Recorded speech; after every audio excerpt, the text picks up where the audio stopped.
In this video, I'm going to be giving you some tips on how to choose a main. There are multiple types of mains.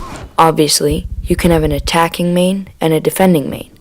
However, you can also have a main for when you're with a squad who you're all able to talk to or queued up with, and you can have a main for when you're solo queuing. One of the nice things about maining an operator is that you'll learn the recoil on their guns, and you will in turn be able to control it very well. If you're an absolute beast, you can even become a recruit main, or an FBI shield recruit main. You might surprise yourself with how well this works. Before you know it, you'll be pulling off clutches like this left and right. There are a couple different branches of mains you can choose on attack: an entry fragger, a support operator, and a breacher. An entry fragger is someone who can go into a room and clear it on his or her own, or just start the push into the room. A support operator should be someone who helps drone out for the team and not push in right away, but help watch the flank or something of that sort. Breachers. A breacher's main job is that he or she opens a key wall in the attack for the rest of the operators to go through. This will allow him or her to then push through with the operators and not have as much to worry about. If you like fragging out, you can even become a toxic Ash Jaeger main. There are also 3 types of roles on defense: anchor, offsite anchor, and roamer. If you want to be a roaming main, then I suggest that you choose a 3-speed, 1-armor operator because they are quiet and they can move very quickly.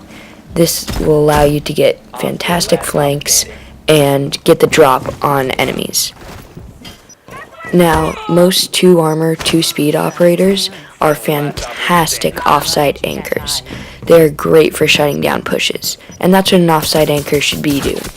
Now, most 3-armor, 1-speed operators are great for anchoring because their ability goes along with anchoring, as well as the fact that they can take quite a few bullets, and if they were to try to roam, that it would be fairly noisy. Not to mention the fact that they all have ACOGs, which are very helpful for angle holding. Just know, if you choose an anchoring main, that it's almost always a good idea to stay in the objective. Now, while I have described what operators are ideal for anchoring offsite, and roaming, that's not to say that you can't play a different type of operator and still do well with a certain role. If you like to spawn peek, or you're really interested in pushing for kills, then it might not be a bad idea to choose someone whose ability is they put something down in the objective before the round starts, so during the prep phase. And this way, they can go out, roam, and try to get as many kills as they can, while not having to worry that if they die, their ability will be useless. For example, Alibi is very good at this because she can throw her prismas down. So is Jaeger. He can put his ADS's, barbed wire, and or shield down. A nice benefit to maining is that you can learn specific tricks with operators, and sometimes even specific tricks on certain maps. On House, when the attackers start to secure in kids, I know that I can throw a C4 there, and most of the time, it'll get the kill. I have also found very powerful Valkyrie camera spots that allow me to run out and obtain kills. You may find that on certain maps you do really well with specific operators, so make sure you play those specific operators to help out your team. Don't forget to try the different weapons on different operators, because you might find that you really dislike one weapon, but the other weapon you can absolutely go off with.